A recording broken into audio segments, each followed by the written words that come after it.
반갑습니다. 자, 오늘은 93번째. 우리 제일 중요한 붓은 어떻게 선택하는가.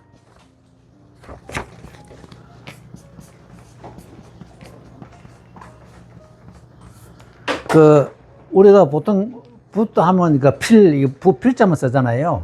중국에는 모필해야 붓인 줄 알지. 마오필한데 모필 이러면 붓, 이래 됩니다. 그래서 붓은 어떻게 경필이라 나오는데. 자, 93번째 붓은 어떻게 선택해야 하는가. 역사 문물 조사에 의하면은 먼 신석기 시대부터 선조들은 이미 짐승의 털로 만든 붓을 사용하였다. 전국 시대 대나무나 일반 나무의 토끼 털로 만든 붓과 한 시대 나무 필간의 붓 형태는 지금의 붓과 별반 차이가 없다. 각골문에 보면요. 각골문 쓴데 보면은 우리가 칼로 새긴데 보면은 주먹으로 먼저 글씨를 썼더라고요. 그게 쓰고 미처 안판기에 그게 발견됐어요. 그리고 기원전 2000년 넘잖아요. 은시대니까. 그때부터 벌써 붓이 있었다는 얘기죠. 보면은 각골문 걸 쓰고, 옆에는 각돼 있고, 옆에는 보면 빨간 글씨 그대로 있어요. 그게 있더라고요. 그래서 붓은 정말 오래됐습니다. 자, 서예를 할 때 도구 가운데 제일 중요한 그 사이에 것은 좀 빠졌습니다. 제일 중요한 것은 붓이다. 어떤 사람은 서예를 잘하는 사람은 붓을 가리지 않는다라고 말한다. 이 말은 서예를 잘하는 사람은 붓에 구애받지 않는다는 것인데 이 말은 매우 잘못된 것 같아. 이거는 이 사람 잘못됐어요. 오늘도 붓 정말 아무 저거 안 가리거든요. 그런데 이제 세필 쓸 때 대필 갖고 쓴다. 이거는 말이 아니지만 거의 물론 이제 붓 좋은 거는 정말 좋아요. 좋은데 근데 고수는 그렇게 별로 가리지 않는데 물론 좋으면 더 좋겠죠. 자, 붓이 마음에 들지 않는다면 마치 썩은 대나무로 삿대를 만들어 배를 젓는 것과 같아. 송시대 서예가 미불은 그 일을 잘 하려면 반드시 먼저 좋은 도구를 갖추어야 한다라고 했다. 그러므로 글씨를 쓸 때는 반드시 마음에 드는 붓이 있어야 좋은 글씨를 쓸 수 있다는 것이다. 이 미불, 이분 좀 유명하죠. 미불 우리가 지금 우리 서예하는 사람, 서예가를 알죠. 이분을 화가입니다. 그림이 기가 막혀요, 미불 그림이. 아마 송원 명청 시대에 보면은 우리가 서예가라고 한 하숙이, 검농심 이런 분 전부 다 화가입니다. 자, 붓의 종류도 매우 다양하다. 말갈기로 만든 것. 이게 갈기가 뭐냐면요. 말갈기를 만든 우리 위에 등 있잖아요. 목 뒤에 줄기 등. 그게 갈기라고 그럽니다. 그래서 내가 이건 호상하나 물어봤어요. 그러니까 갈기는 그냥 그거 맞는데 우리가 이제 마종이라면 이제 말갈기고 토끼 위에도 그걸 쓰고 그것을 붓 만든대요. 만드는데 그게 조금 강하대요, 그게. 말갈기로 만든 것, 자색 토끼털로 만든 것, 이리털로 만든 것, 양털로 만든 것, 닭털로 만든 것, 쥐수염으로 만든 것. 이거는 서수필 유명하죠. 난정서 쓴 서수필. 이외에 여러 털로 섞어서 만든 겸호붓, 태모털로 만든 것도 있다. 태모는 첫머리. 애 뱃속에서 원래 타오는 그 머리를 첫 머리 깎는 걸 전부 다 그걸로 붓 많이 만듭니다. 그거 태모표를 합니다. 이처럼 서로 다른 짐승의 털로 만들기 때문에 자연스레 각각의 성질도 다르다. 전에 제가 얘기했죠. 서수필, 전에 전라남도 도지사 부임해가지고, 이분이 서수필 좋다니까 좀 쥐잡기 운동해가지고, 전에 우리 학교 다닐 때는 쥐꼬리 갖고 그랬잖아. 이 양반은 쥐수염을 다 갖고 그런 거예요. 한 마리 8개 쳐준다 그래가지고. 그래 다 갖고 와가지고, 분매는 사람 소천 그 양반한테 들고 갔더니, 이거 안 된다. 이래. 왜 안 되냐, 이게. 우리나라 쥐는 전부 다 시궁창만 돌아다니가 끝이 다 따라가지고 푸시 안 된다, 이게. 그럼 어째 되노, 이렇게. 산지를 잡아야 돼, 덜지. 덜지를 잡아오는다, 이 말이에요.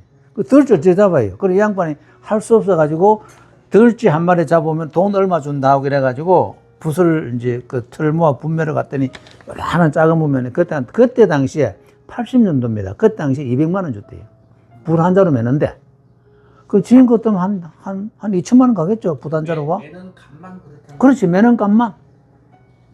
서수필. 그때 당시 200만 원 주고 붓 한 자루 맸던 유명한 일화가 있습니다. 그래서 우리 유명한 왕이진 난정서가 서수필로 썼다 하잖아요. 그래서 이게 서수필 유명해졌습니다. 중국 가면 서수필 팔거든요. 파는 데가 좀 가짜입니다.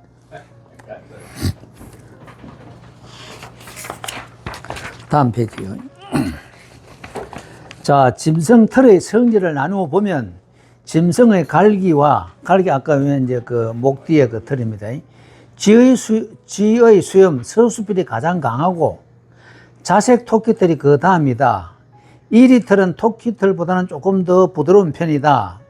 양털이 비교적 부드러우며 닭털이 더 부드러우며 겸호는 양털과 다른 짐승의 털로 강함과 부드러움을 조화시키기 위함이다.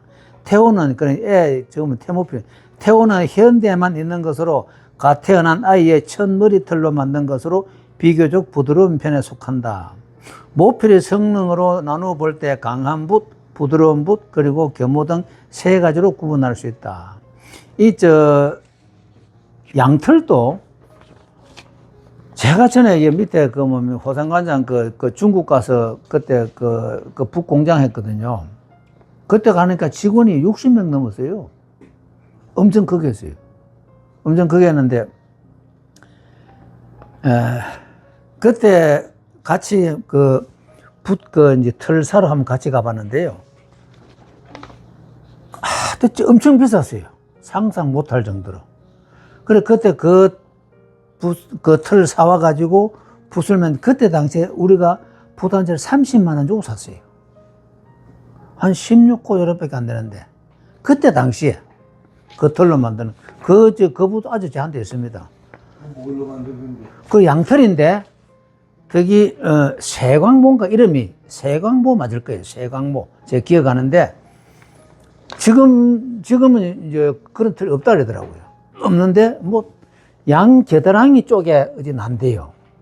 그 나는 털인데, 하여튼 엄청 비싸. 근데 그게 뭐냐면은, 우리가 붓을, 여러분 처음에 붓 살 때, 요래 끝을 요렇게 쫙 피워보면요. 요래가 불빛에 보면은, 앞에 노란 부분이 긴 게 털이 좋은 겁니다. 노란 부분이 좀 길어요. 그런데 세광모 그거는 하여튼 엄청 그게 좀 길어요. 길고, 그 다음에 이렇게 붓을 살 때 이렇게 먼저 딱 피워보면, 불빛에 보면은 끝이 다 살아있어야 돼요, 끝이. 끝이 그러니까 이 잘린 거 말고, 끝이와 털 끝이 그대로 있잖아요. 그래서, 처음 이제 이거 비싼 게 털깎기 계속 하잖아요. 그럼 그 뒤에 털은 전부 다 잘렸단 말이죠. 그거 말고 처음 이제 새끼부터 키워온 그 털이 이제 거의 비싼 거예요. 처음에 잘라. 그러니까요. 거기 털 끝이 다 살아있어야 되니까. 근데 그것도 이제 하여튼 양 겨드랑이래요. 이름이 제가 알기로는 세광모인가 그렇습니다. 그런데 하여튼 엄청 비쌌어요. 그리고 그때 당시 우리가 붓 한 자루 그때 30만 원 주죠. 생각해보세요. 80년대인데. 그럼 정말 부드럽겠네, 붓이. 부드럽고, 하여튼, 아직까지 저 아직 쓰고 있거든요. 좋아요. 정말 좋아요. 그래서, 이게 비싼 값을 하는구나. 그때 이제 알았죠. 자, 강한 붓과 부드러운 붓은 일반적으로 한 종류의 털로 만들며, 겸호는 두 종류의 짐승털로 만든다. 예로, 오자 삼양이라고 하면 토끼털 5, 양털 3의 비율로 만든 것이다.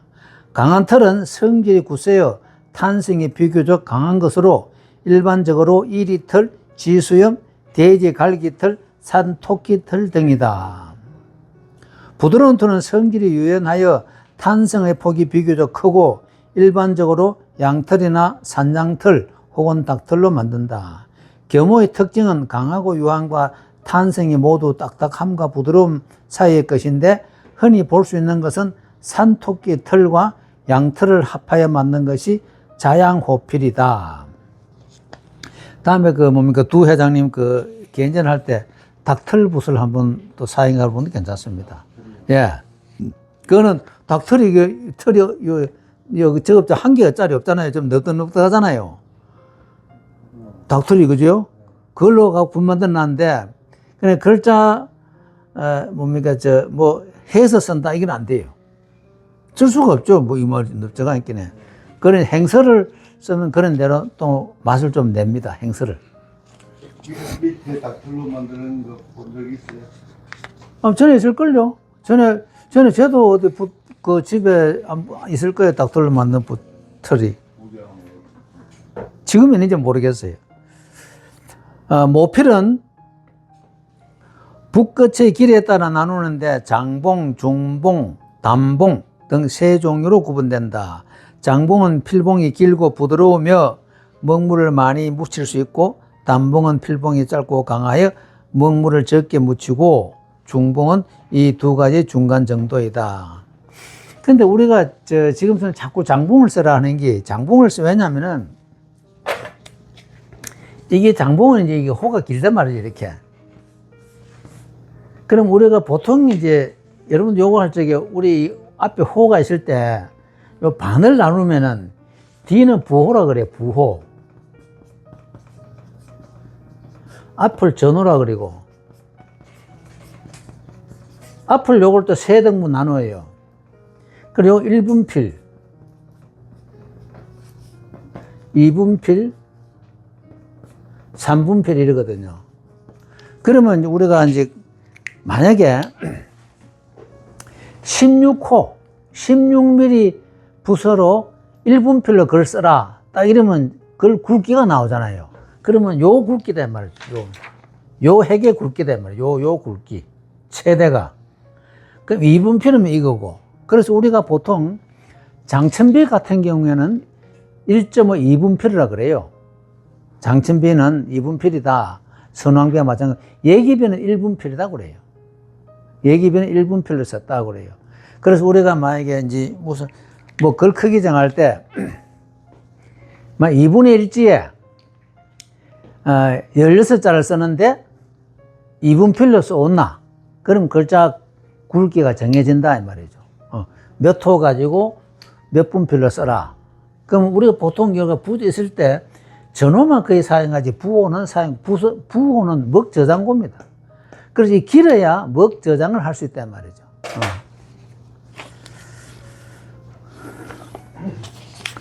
자, 쓰기 좋은 글씨의 글자 크기에 따라 나누어 보면은 소해와 중간 정도의 해서와 큰 해서가 있고 비교적 큰 병필, 그러니까 이제 병필은 병풍 쓰는 거예요. 연필, 제필, 제필은 우리가 액작을 쓴다 할 때 보면 됩니다. 큰 붓은 사필이 있다. 사필이라는 것은 아예 크게 쓰는 거, 그걸 얘기합니다. 다음 페이지입니다. 붓은 글씨의 크기에 따라 정해지는데 일반적으로 소필, 중필, 대필이 있고 이거보다 더 큰 붓은 병필, 연필, 제필 등이 있으며 그러니까 병필은 병풍 쓰는 거, 연필은 대련 쓰는 거, 제필은 그걸 현판 쓰는 걸 제필. 가장 큰 붓은 사필이라고 한다. 그리고 좋은 붓은 원, 첨, 재, 건 등 네 가지의 특징을 갖추고 있어야 된다. 자, 그러면 네 가지 특징이 뭐예요? 원은 필두 주위가 통통하며 둥글며 원초형으로 치우치거나 파래하지 않아야 한다. 첨은 붓끝을 모으면 봉이 뾰족하여야 하며 뭉퉁하여서는 안 된다. 재는 붓끝을 납작하게 하여 편뒤 붓끝의 털이 가지런하여야 한다. 그는 붓털은 탄력성이 있어서 펼쳐 쓴 후에 쉽게 수필할 수 있고 휘었던 붓털이 다시 원래대로 돌아와야 한다. 여기 이제 붓이 갖춰야 할 원, 첨, 재, 건입니다. 아까 요 재라는 것은 요거는 이렇게 딱 봤을 때 끝이 가지런해야 된다. 그죠? 끝이 가지런하게. 여기 재고. 그 다음에 이거 이제 휘었던 붓털이 다시 원래대로 돌아와야 한다. 이거는 양호는 어려워요. 경호 이상 돼야 돌아오지. 양호는 이래 누우면 그냥 누워있지 안 돌아오거든요. 인위적으로 내가 수필을 해줘야 돌아오지. 자, 붓은 부드러우면서도 탄성이 매우 풍부하여 글씨를 쓸 때 당기고 누르고 꺾고 가볍고 무겁게 느리게 빠르게 하는 것에 따라 굵고 가늘고 거칠고 세밀하고 크고 작게 모나고 둥글고 강하고 부드럽게 운용하는 것에 따라 점과 핵이 같지 않다. 여기에 먹물에 진하고 연하고 건조하고 습함에 따라 무궁한 변화를 나타낼 수 있다. 우리 참 이 서예라는 것이 이 오묘한 게 바로 이것 때문에 그래요. 그러니까 필기도구 하나 가지고 다양한 크기와 할 수 있는 붓밖에 없잖아요. 필기도 하나로 온갖 모양을 나타낼 수 있는 붓밖에 없습니다. 자, 그래서 여기서 보면 이제 누르고 당기고 뭐 꺾고 가볍고 무겁고 느리게 빠르게 굵고 가늘고 거칠고 세밀하고 크고 작고 모나고 둥글고 강하고 부드럽게 이걸 전부 다 표현하는 게 우리가 붓을 운용하는 방법이다 이겁니다. 자, 붓을 선택할 때 글자의 크기와 서체에 따라 고려해야 한다. 일반적으로 큰 글씨를 쓸 때는 대필, 작은 글씨를 쓸 때는 소필을 사용해야 한다. 병풍이나 영연을 쓸 때는 병필 또는 연필을, 편액이나 초패는 간판입니다. 초패를 쓸 때는 제필, 이보다 더 큰 글씨를 쓸 때는 사필을 사용한다. 근데 중국 사람들하고 우리하고 좀 틀리는 게 중국 사람들은요, 제가 보면 일반적으로 붓을 이거보다 크게 쓴 사람 없어요.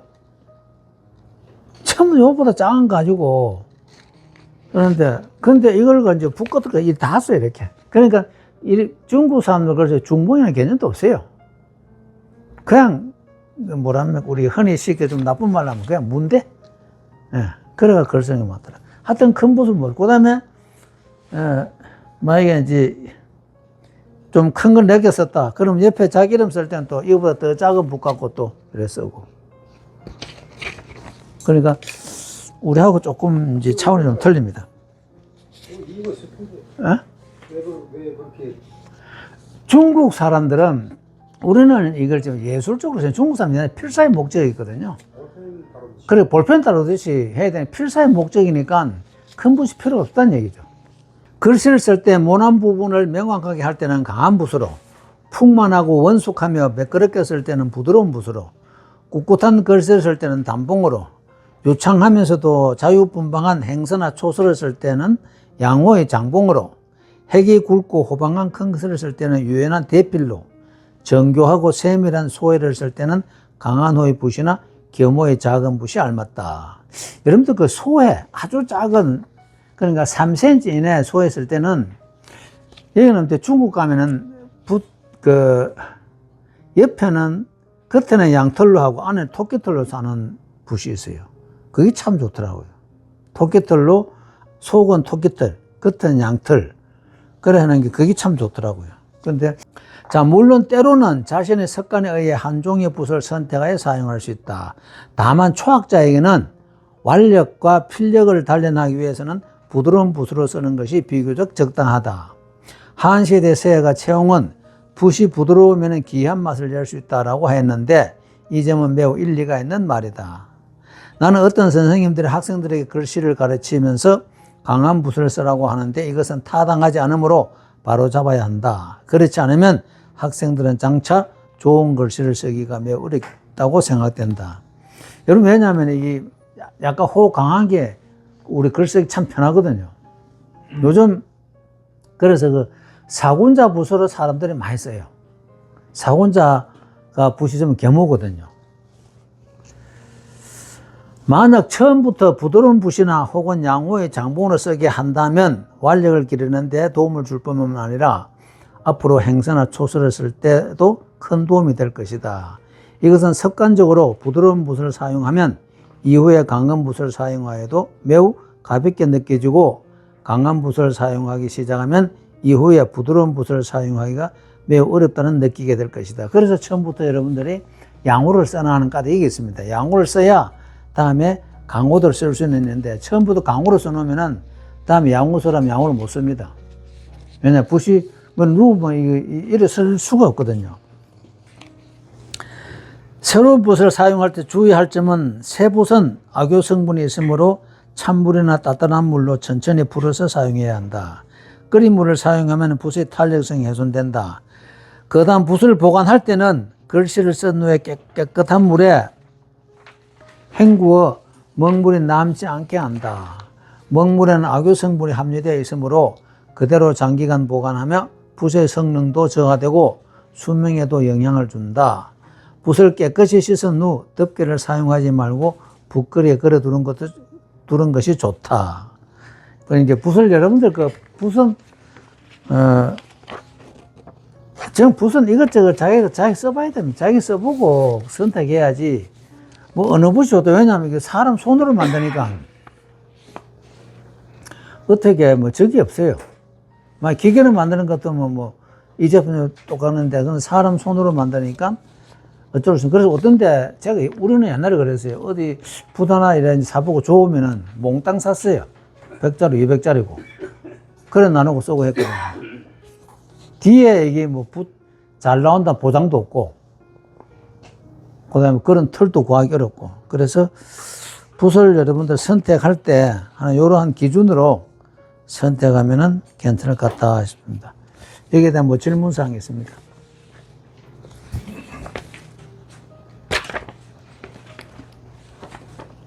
그럼 마칠까요? 질문사항 오시면은. 예, 고맙습니다.